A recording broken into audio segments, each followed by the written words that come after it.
We are for the rest of the night.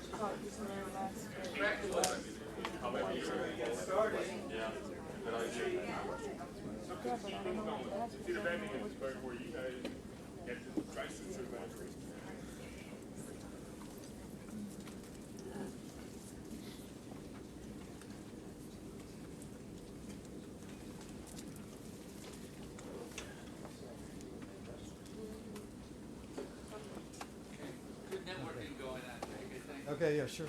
Yeah. Well, you ready to go? You guys ready? Yeah. Well, good afternoon. I'm Jake Freiberger. I'm the Executive Director of Duke Dive Medicine. I'm one of the attending physicians at the Duke Center for Hyperbaric Medicine and Environmental Physiology. It's a pleasure to be here. I'm replacing one of our hyperbaric medicine, understanding hyperbaric medicine fellows, Dr. Rick Roller, who was unable to come today. So some of these slides are his. Rick is an aerospace medicine physician who is doing a fellowship with us for a year at Duke. And he spent a fair amount of his time recently in Afghanistan. And that's relevant to what we're talking about here, in that there is a large population of returning veterans who now have survived injuries that in the past might have been lethal. So we are seeing patients and returning veterans that have rehabilitation needs that are quite different from previous conflicts such as Vietnam or World War II. In particular, we're seeing injuries that involve extremities and the abdomen. A lot of our troops now wear battle armor. They wear chest armor that's made out of Kevlar that can stop a lot of high velocity rounds. So some of these injuries that would have killed them in the past are now becoming survivable. So that's changed a lot of the medical practice in military medicine. Now, I'm not an expert in that, Rick is, but he has spent a fair amount of time working in Afghanistan on some of these evacuation transport helicopters. And here you see patients, I don't know if it's easy to see at this magnification, but these are patients that are on ventilators. They have endotracheal tubes in place. They have large bore IVs running. They have invasive monitoring, all on a flying helicopter. So some of these folks are surviving where they wouldn't have survived in the past. Now, what that means is that if you are now surviving an otherwise lethal injury, you may now have a higher proportion of injuries that are related to the spinal cord or to extremities. So we're seeing amputees, we're seeing spinal cord injured patients, and we're seeing people sometimes with very severe head trauma that are surviving things that wouldn't have been survivable in the past. The Rick slide here shows some of these things. Less penetrating chest wounds is a greater possibility of survival. Soldiers and Marines are now surviving to be medevaced to forward surgical teams. And that's one of the things that Rick did. Rick was, he was an evacuation officer, and he spent the time, transporting these folks to where they could receive, good anesthetics, good surgery, and, eventually be transported to Germany and back to the U.S. They're surviving air medical evacuations from the theater to Kona, so the continental United States. We're seeing much more devastating injuries to extremities and to the abdomen, and we're left with a population of wounded veterans now that's much, much greater than I think a lot of us realize. Of the fatalities that we hear about, I mean, the numbers are always bannered about. The injuries and the severe injuries that are surviving are probably 10 times that number. So we're getting a lot of these young people that have spent their time and given of their blood and their resources to defend us coming back in a very often ill state, both mentally as well as physically. And they're in great need of rehabilitation. So it's a big challenge for us. And I think it's a challenge for us in society. When I met Mike at Edema in November, one of the things I was impressed about was just the fact that you guys here at Diveheart are taking on these very, very challenging folks. I take care of them in the operating room, and I take care of them in the hospital. They're challenging in the hospital. I mean, it's hard for me to, I'm a diver, but it's hard for me to imagine trying to take on somebody with a C6 quad or a C3. Some of these things I've heard are just amazing. Or somebody with a traumatic brain injury in the water. I think that's very challenging. I tip my hat to that. I think it's wonderful. The injuries are not just physical, though. They're also emotional. And I think that's where a great benefit of the Diveheart program comes in that we are changing these folks' perception of their own self-worth. And by doing this, by giving them an activity where they are on an equal footing, maybe just from floating and that weightless environment, which I think is key for physical rehabilitation, by the way. But also the fact that they're possibly more mobile than they are, well, of course, admittedly more mobile than they would be in a wheelchair or on the land, is a huge accomplishment for them. When we get patients from the Veterans Administration, and Duke has a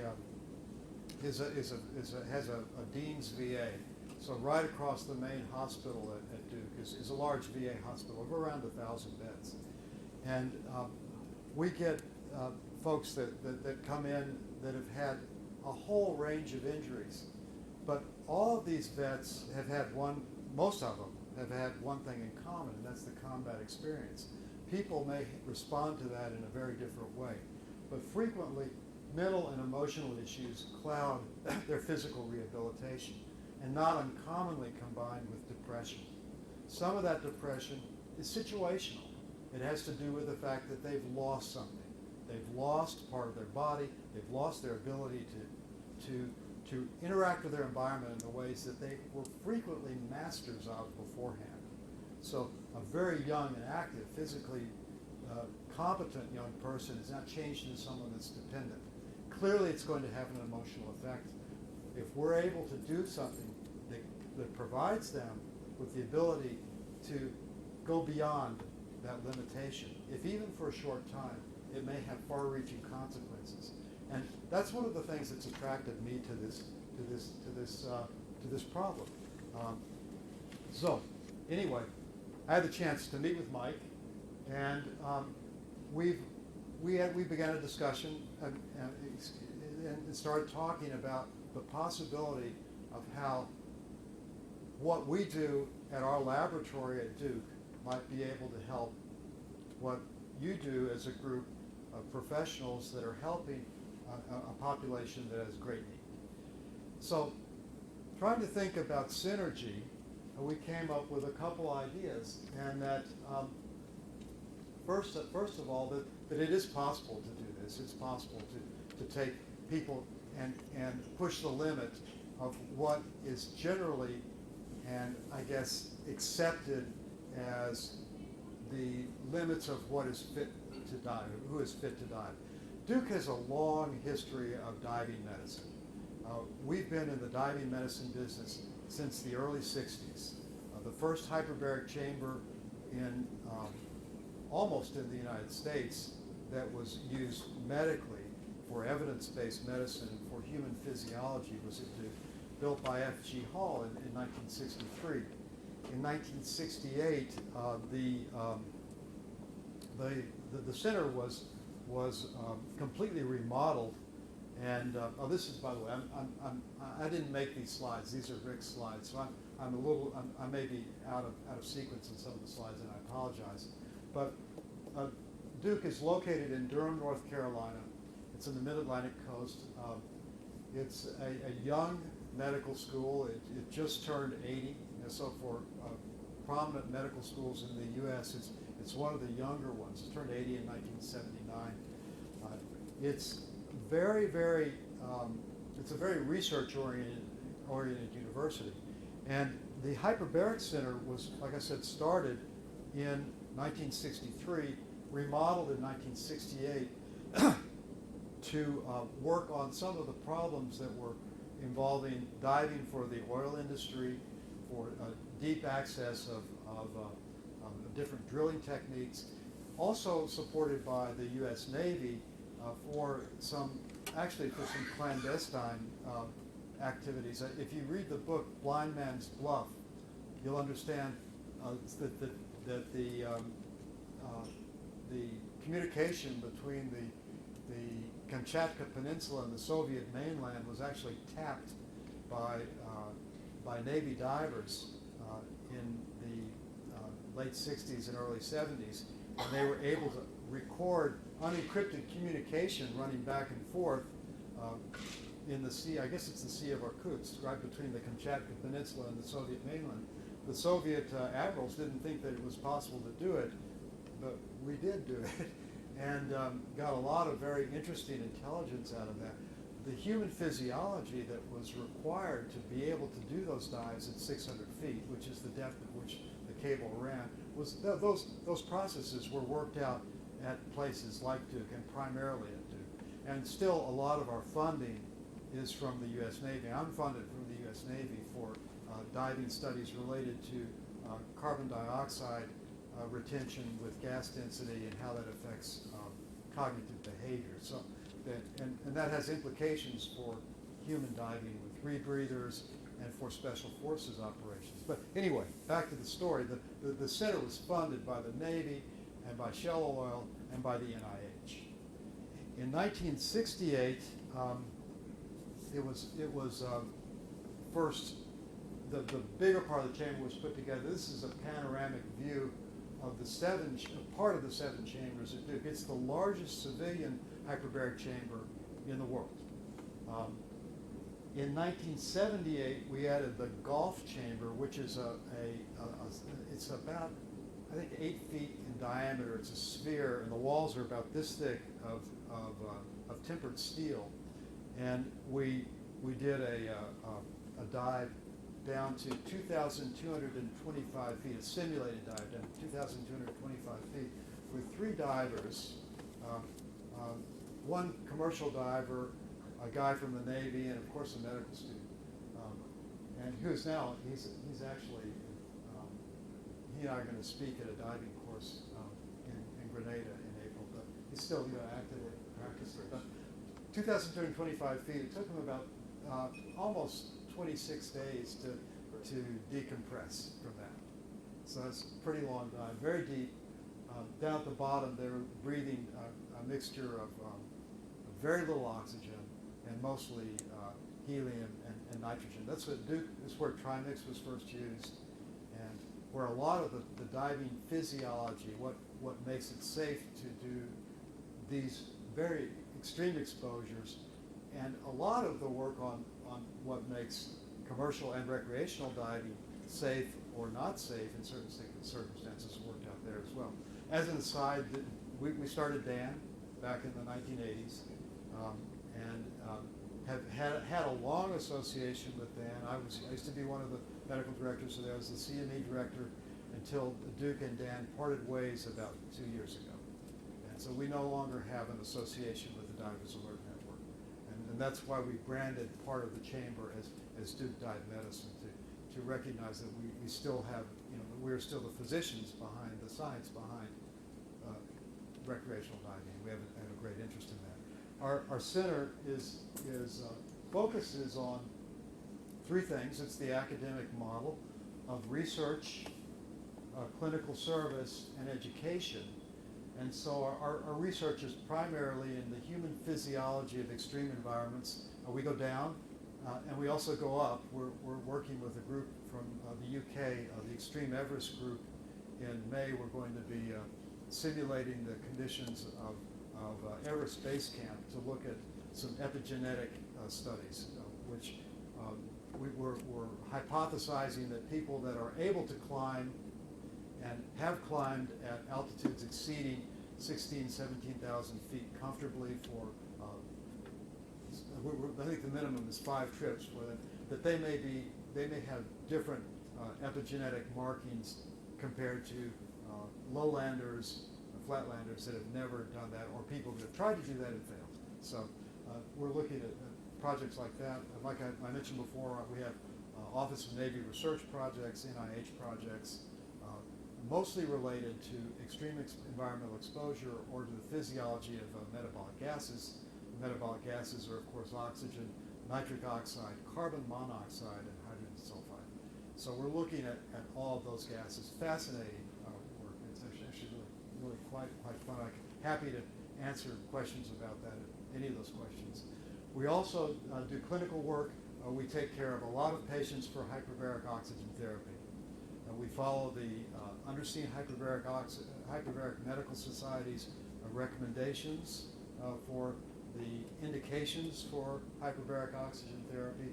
Most of our patients are cancer patients that have had radiation or have diabetes and have wound care issues, and those are the ones that are treated. Jake, can I ask yes, you a of course. question? Can you explain what's a necrotizing infection? A necrotizing infection, the classic one would be clostridial myonecrosis or gas gangrene. There are several types of infections that cause that, but it's an infection that causes damage to the blood vessels. So the bacteria is in fact improving its own environment and making conditions better for it to propagate. And so those are situations where in the past, at least during the Civil War and even during now in the antibiotic era, it used to mean it would require extensive surgical debridement or in fact amputations in some situations. But hyperbaric oxygen does decrease toxin production from some of these bacteria, and the toxins in fact are some of the more dangerous parts of the infection in that they destroy the blood vasculature. They destroy the blood supply, which brings in the white cells that actually counter the infection, which would bring in the antibiotics that would stop the infection. So we of course treat divers, we treat decompression sickness. We have a 24-hour hotline. We're always open. Dr. Roller or Dr. Lynch are always answering the phone for us, and then they're calling me or my colleagues if they have a question. And we do consultations for anybody, for the Navy, for commercial divers, individual fitness to dive. And then we do education. We have an ACGME, American College of Graduate Medical Education, approved fellowship. We have interns, residents. We get a lot of the anesthesia and surgery residents that come through. We have a course that's right now, it's the Physiology of Extreme Environments, and we have society leadership and lots of publications. So it's a very interesting place, and I'm telling you about these resources because we want to give them to you. Okay, we really do, because we very much believe in what you guys are up to, and the reason we do this is because we think that you guys have the potential for really making a difference. And with a little bit of our help, maybe we can at least be part of that. So what can we do? And this is what when we put our heads together, we thought there are a few things that we could possibly offer to you guys.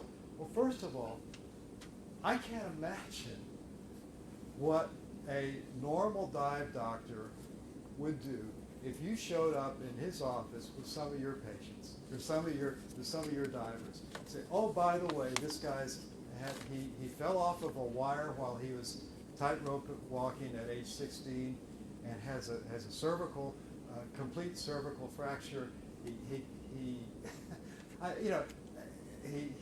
He's wheelchair bound. He has to straight cath. I mean, you can go on and on and on. I can imagine you calling up Dan and saying that. They go, "What are you kidding? Of course he can't dive." That would be the first thing they would say. Each of these people are different, and I know that from my clinical work in the hospital. But it cannot be easy to confront these type of patients for a physician who is not really willing to get into the weeds, to take the time to figure out what would be safe and what would really probably not be advisable for some of these people to do. One of the things I had the pleasure of doing, and Jim, I thank you for sending this information, was to, before I came up here, was I read the Handicapped Scuba Association's manual. I thought it was superb. I thought it was really, really, really good.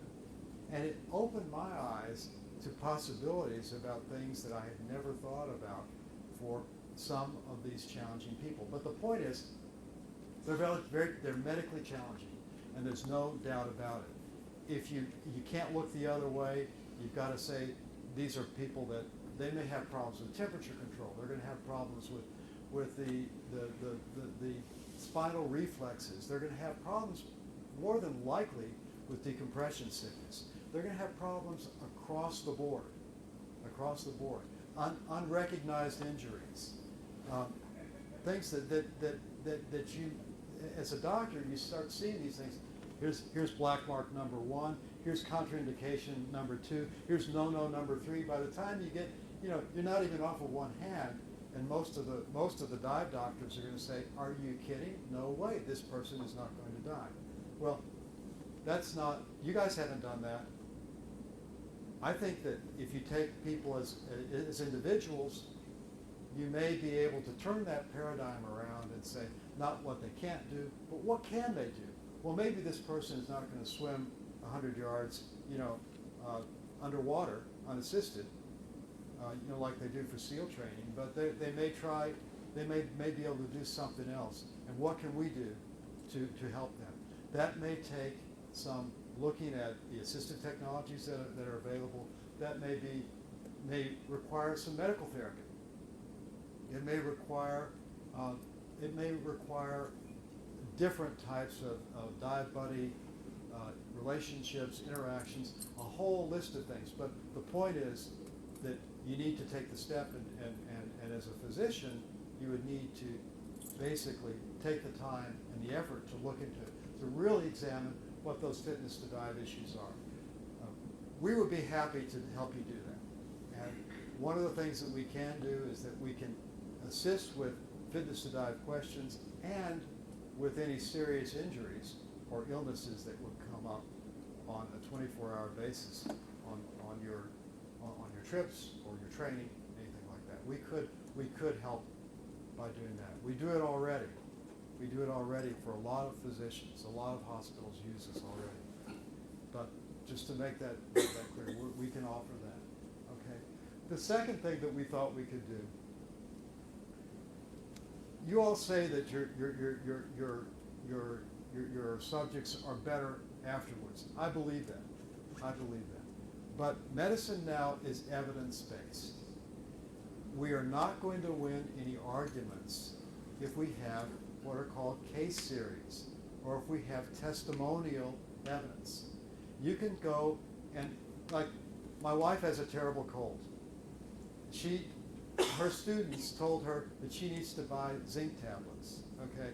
She's been eating zinc tablets at $20, for 10 tablets for the past 2 days. And saying, I should feel better. Why do I feel better? All my students told me I would feel better. That you can say that somebody's going to get better from the therapy, but unless you have two groups and you test them the same, and you give one the therapy and the other the therapy, you really don't know.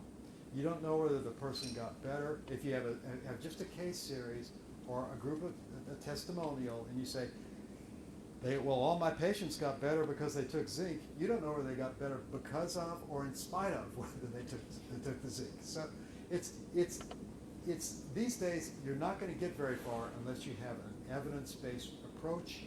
You have to do a study where you have a control group, or you take the same subject before the treatment and after the treatment and make the comparison. That's a paired comparison. There's special types of statistics to do it. It's not hard to do, but it can be done. Jake, on the basis that the brain, we can help you with that. The brain runs the body. A lot of your activity is physiologically based. How are you going to adapt all the facilities you've got when there's going to be a large input for the psychology of what's going on? Like I can lose spirit. Well, the I can do spirit is necessary it's always I'm not trying to do necessary. something It's necessary. Motivation is extremely important. Yeah. And motivation probably is a little bit oversold in the popular press. As much as somebody wants to get better, there's some situations where it can't carry the ball all the way to the goal line. But there is a mind-body connection. Nobody denies that.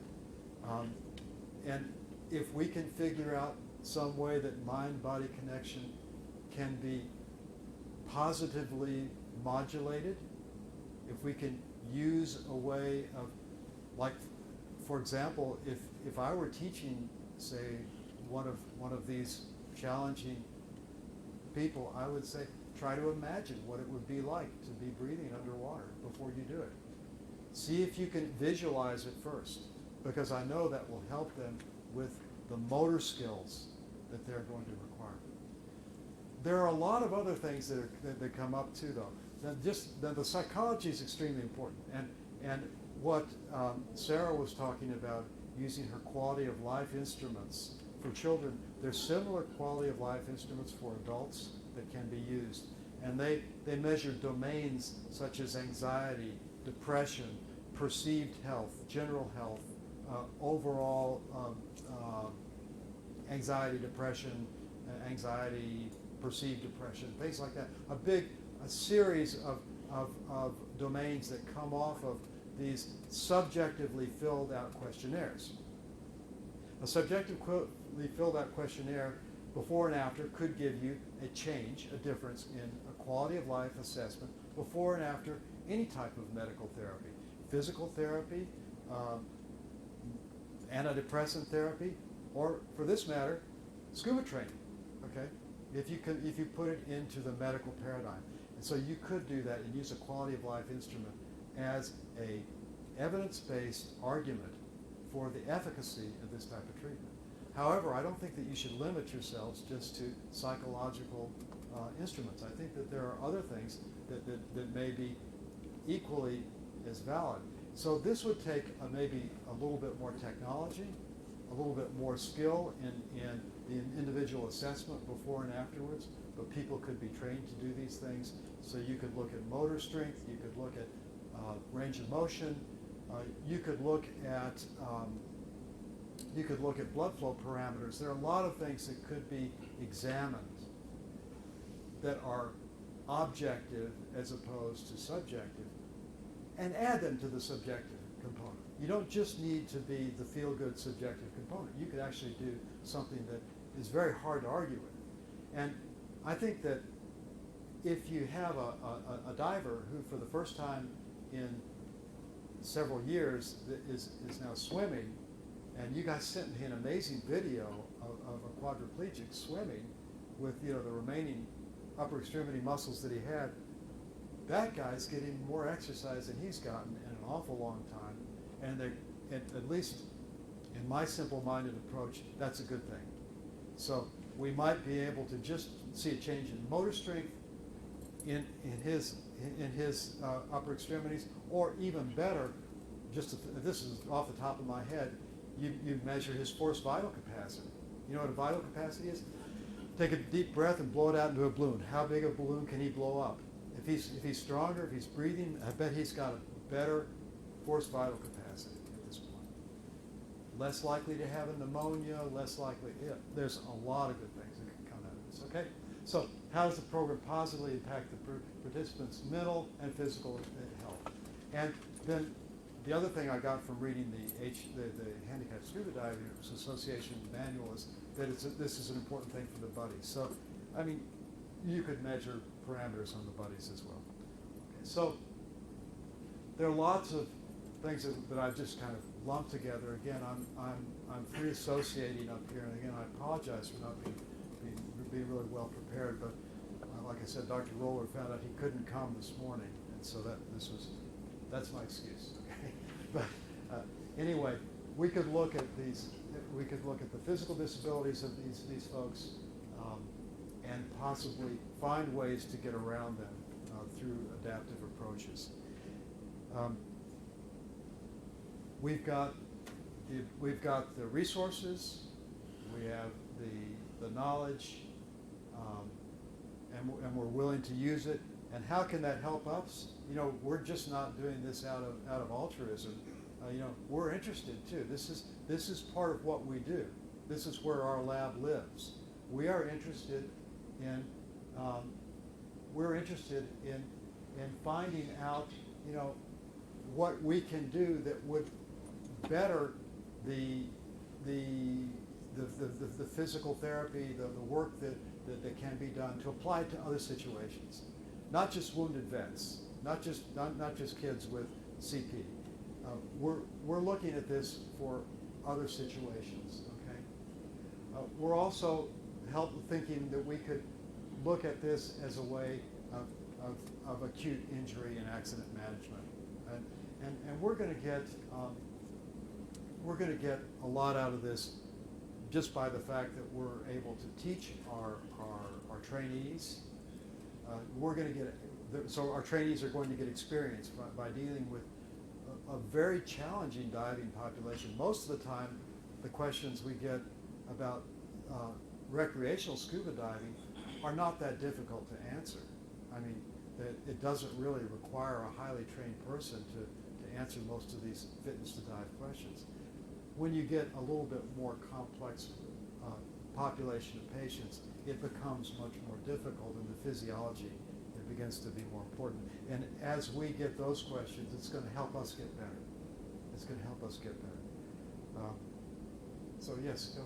Question. Do you think that you would be able to get to a point where you would be able to have a adaptive or medical fitness to dive protocol? I mean, Well, I'm realizing there's a lot of differentiation in disabilities, but Yeah. might you find some cases? I mean, years ago, people with diabetes couldn't dive. of course. You know, so there was something And that protocol changed. that whole universe is changing in recreational diving, and a lot of that has been pushed by people that were considered disabled at one point, and now they're not considered.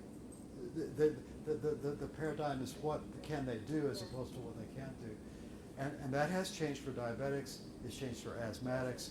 It's changed for a lot of situations. I'm saying that's going to take a little bit of a shift in terms of not necessarily the medicine and physiology, but it may require a shift in policy and law. And if those problems can be superseded, I think that we have the opportunity to make some advances in medicine and physiology. So I think that it works together, and you know, there's no way to do it other than doing it, and I think that it's going to be a good thing. So we also have a lot of liaisons. Duke has a lot of connections with the military, and we still do. Like I said, a lot of our lab is funded by the military. We've got ex-military guys that work there long term. We've trained. I mean, over the years that I've been there, I think we've trained. Every year we've had at least one or two military fellows so that have trained either the U.S. military or the Canadian military. We get visitors from. Last year it was Korea, Oman, Italy, and that's it. That's it. No, 2 Koreas. So yeah, that came for visitors. So we have a lot of connections with these guys, and I'm thinking that if with these connections, that if we're able to show some sort of efficacy, that they may be a source for additional resources for your program, as well as for the wounded vets that are going to benefit from it. So, like I said, Duke's going to be benefiting. We think that you guys are a quality organization, and that's why we're interested in doing this. It's going to give us research opportunities. It's going to give us academic opportunities. That's our business. We train doctors, and I think personally that it's actually an opportunity to advance the whole field of human physiology, diving medicine, extreme environmental exposure medicine. It has applications, I mean, all throughout, even into space exploration. So there's a lot of good information that we can get out of this, but it's going to start small, and let's just see what we can do. So thanks a lot, and I'm sorry I didn't have a real polished lecture with lots of cool things, but I'm happy to answer your questions. Yeah, go ahead. Just as a question, how is diving as therapy kind of perceived across the medical community as a whole? Well,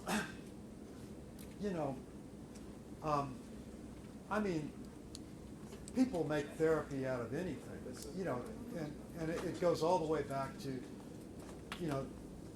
therapy that involves, where you have engaging games, where you may have music, where you may have interaction with animals, where you have art. There are lots of things, but the line between what is really therapy and what is actually enjoyment and a beneficial change in lifestyle, I think it's very blurred. You can't really say, oh, on this side of it it's therapy, on this side of it it's not. When I think of therapy, I think of let's go into the operating room and make a skin incision, but or give a drug or something. But the therapy of diving, I think, involves multiple things, and for our wounded vets, I think it involves it has a psychological component, it has a physical component. For the autistic kids, I think it has primarily a psychological component. I don't believe that there's really an effect, and do apologies, Jim, that I do not think that there's a hyperbaric effect on autism, and I wouldn't try to support that because there's no evidence for it. It's been checked, it's been looked at, but there is a strong effect on autism by community, by interaction, by desire to communicate, and those kids can flip over like you turn a switch. This is a strong and positive stimulus that it's hard. We're learning about all these things. Now I may be wrong. It may turn out that there is some pressure-related effects. The physics of it don't. I cannot, with my level of training, I could not hypothesize how that could possibly happen on a physiologic basis. But doesn't mean that it doesn't.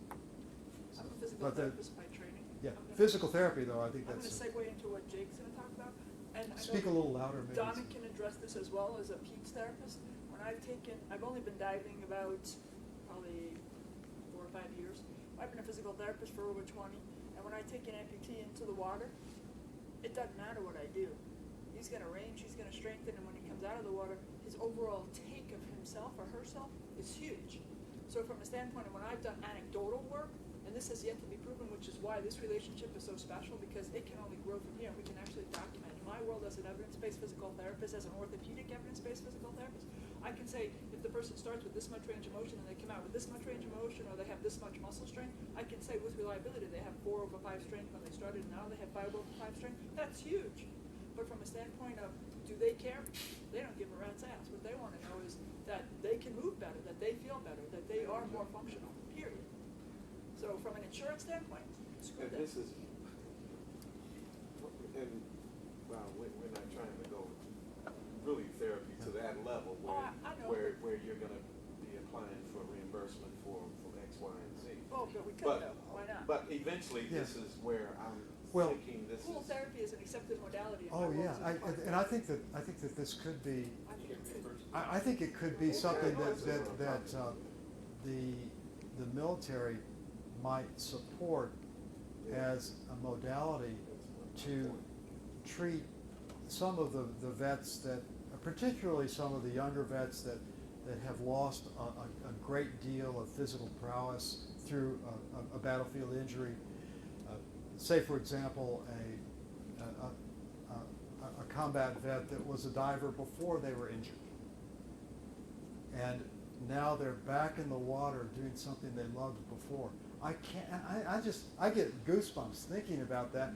And I'm dying to see some of these people with the big smiles on the faces that you guys see. That's why I'm in medicine. I mean, that's why I like it. But, you know, I can easily imagine that happening. And if we do this right, then we can argue with the people that would provide the resources that we have an evidence-based program that shows a beneficial effect for whatever subset of injured vets we want to choose. And you know, I would caution that we do this in a really controlled and documented fashion so that we don't go in there and ask for everything, and the first year we get a nice grant, and the second year they go, well, you didn't live up to your expectations. We need to do this in a proper scientific fashion. So, and if it's done, my impression would be that it might be a long-term payoff over years, and that the good thing, and we'd learn something too. We'd learn what works and doesn't work. And over a period of time, we figure out that, say, somebody with this type of injury requires this type of adaptive support, and we can expect this type of result from their therapy, it would be diving therapy, swimming, scuba, whatever. But I think the scuba bit is particularly important in that whole independence piece, and independence piece and the weightlessness piece are the two things that really appeal to me personally. Now, I think if I saw more about what's going on around here, and I'm just, like I say, I'm just dipping my little toe in the water at this point. I know very little about what you guys do, but from what I see, those are really important. There may be many other things we just don't know yet. Okay, well, that's the thing is, so what you getting what your mind, where your mind's going on the future, is you've got a lot of hyperbaric work due. Yeah. So the next thing is that somewhere there wants to be a water-based research facility. So we don't take people down in depths with gas pressures. We do this in get them in the water, and then do research with people in 50, 60 foot of water as opposed to. I think it's always better to do field research if you can do it. Now, the lab allows controlled conditions, but I'm not suggesting that we do research on all comers for Diveheart patrons, Diveheart clients. I would suggest that if there were a specific physiologic question that we needed a controlled setting to answer, that might be a situation where, you know, one of the investigators would apply for a grant to fund that and properly monitored with complete IRB approval, and, you know, looking at any medications and procedures that were done in a controlled setting. That would be where you would do it in the lab or in the chamber. But in the field where you guys are going already, this is classic epidemiology, and you can go and study what people are doing, you know, on their own, and learn probably much more than you would in a lab setting, because you're going to see things that you didn't think about in the first place. Okay, there's no way you can think about every good thing, or unfortunately every bad thing that can happen in the field. But that's where you learn, and so setting up procedures for proper documentation, proper observation, teaching people to look for things that they wouldn't often look for. So it might mean that you might want to check something like range of motion in a more precise way than is done by, well, how much can you move your arm? You might want to actually measure it, or you might want to measure something like vital capacity. Make it numeric. Write it down. Look at it. look at it in a bunch of different people, and then make the comparison. Then you draw your conclusions, and you've got some evidence to support it. So, Should be different yeah. results in a lab than being in the zero gravity in water. Well, I didn't show you any of the pictures of the. I could show you if you guys are interested. I'll pull up the website. Be more excited. Our research we do people in the chamber underwater, so they're in a pool in the chamber. So we crank the chamber up to 120 feet. The only difference for them being in the water at 120 feet off of Cozumel is they're not getting seasick. Okay, no, it's just the same. It's exactly the same. And, we have the same decompression profile. I mean, it's exactly the same. Now, How about the colors that they're seeing in Cozumel as compared to... well, the colors are due to the light wave like that. Yeah. And the temperature of water, is it 87 degrees in here? No, actually, we have it about 60 because that's part of the experiment. We're looking for volunteers too, actually. No, I can show you this if we could. Can I pull up the website? I don't know if you've got your height against here, but yeah, I think that the field studies would be where you would go with this group. With this group, yeah.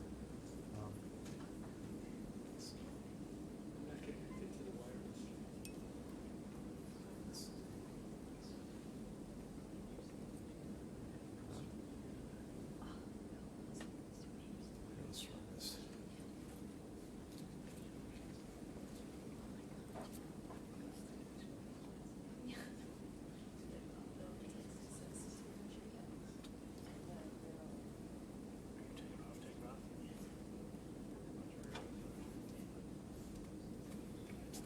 Let's see if this does it.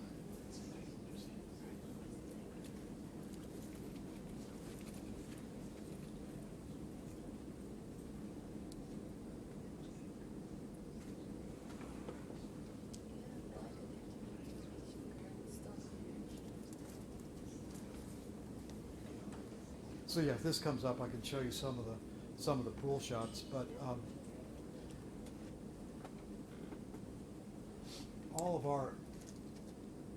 lot of our work is based on altering the external environment and then measuring what happens inside of people.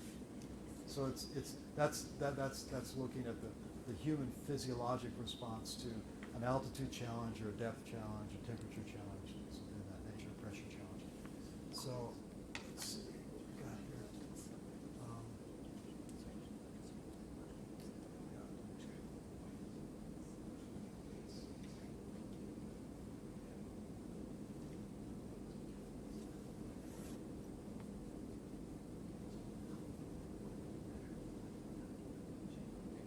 Yeah, I've got some chamber pictures. That's fine. That's fine.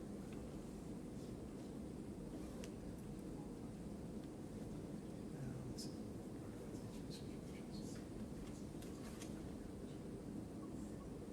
So, yeah, here's this is looking at the problem of immersion pulmonary edema, and this individual is Catherine Calder-Becker. She's a real well-known triathlete, and she is an international competitor for triathlons, and she's had immersion pulmonary edema now 5 or 6 times. And she if you go, she has a website. Just Google Catherine Calder-Becker, and she came to us to see if we could figure out what was going on. Immersion pulmonary edema is it's a problem usually seen by combat swimmer trainees, like SEAL trainees, or trainees for. It's also been seen a lot actually in the Israeli Navy too. But people that full out exercise in cold water. They see people go into pulmonary edema, and very fit young people go into pulmonary edema. And so we studying her, and she had, that's another picture of the pool, but she was in this pool. Let's see if we can get her picture of her, lined up with a pulmonary artery catheter and an arterial catheter, electrocardiogram. So here she is in the pool before she got started. She's smiling, but the water is very cold. It's like in the 60s. This one that's Eric Schnazi, one of our techs. But that's inside the chamber, and so then we can change the pressure in the chamber too. For her study, we didn't have to change the pressure in the chamber, but we monitored her, and so we're looking at the way the heart and lungs function together with immersion. Now, immersion is a big issue for people with spinal cord injuries. It's a big problem. There are a lot of physiologic changes that would occur that occur in normal people that probably don't occur, depending on the level, would not occur in a person with spinal injury. So here she's putting on the apparatus, the big mask to collect gases, and this is sort of slow. But so these are the type of things we do. We actually do immerse people there. Same thing, Mountain climbers can get high altitude pulmonary edema or high altitude cerebral edema. It's a little bit, it's a different physiology, but we're also looking at the drugs that can be used for that. Actually, we gave her, when we tested her, we gave her Viagra, and it actually helped her pulmonary artery pressures. It's interesting. It's very, very interesting physiology. But I don't know, any other questions? You guys just look up the website's Duke Dive Medicine, and got the old, here she is, about getting ready to be dunked. And I think the water was 68, 67. So dump her down in there and see whether her blood pressure and the pressures inside the right side of her heart go up. They did. Did she develop any pulmonary things? No, she didn't, but we knew that she was susceptible. Okay, and then the other, the kid, the young man that was sitting in the pool without the arterial line and everything, he's a normal subject, and we're making them exercise really hard and without the same degree of monitoring, but see if we can try to figure out if we can maybe not push them all the way into pulmonary edema, but see if we can get symptoms or an indication that their pulmonary artery pressures are going up. Similar to what we do with the decompression studies. We don't, we of course don't look to give somebody, a severe case of DCS, but like when we do the flying after diving studies and things like that, we will, look for the more subtle symptoms and call it. Just real quick, I'm just Yeah, curious. sure. What is the water temperature range where that becomes a risk? What, for emergent pulmonary edema? Well, it's probably not all the water temperature. It probably has to do with the amount of exercise, and exercise increases your cardiac output. Cold water, when you stick your hand in the water, you blanch down, you vasoconstrict, so it centralizes the blood volume into your chest. Marathoners will often sit. They'll be in a couple hundred of them, and sitting in the cold lake, waiting for the gun to go off. So they're sitting there freezing cold, not moving, and then the gun goes off, and they immediately start swimming very hard. So they go from a low to moderate cardiac output to very high cardiac output. A lot of centralization of fluids from the extremities. There may be something in the abruptness of that change. We don't often see it in people that are distance swimming that have warmed up to this, and that's one of the things that Ms. Calder-Becker told us. And we've now studied 7 or 8 people like this, but she's the most photogenic, and actually gave us permission to use her pictures, and she's got a wonderful website too, lots of good references. But and she's interested in the problem, and it is a problem for triathletes. But looking at that. She has said that when she warmed up, it was a little bit easier for her. That she was less likely to get the symptoms of immersion pulmonary. Jake, do you have any close association with any research facilities in the UK? The Extreme Everest group is coming from the UK. Anything in Hyperbaric? I know a lot of the people that run chambers over there, and people that have dived in Orkney and Scapa Flow. we you know, we have, it's a small community. You that- exchange for a certain paper. Oh, yeah. The Undersea and Hyperbaric Medical Society is an international medical society, and there are quite a few members from the UK. Yes? You work with veterans too, right? Yes. Oh, yeah.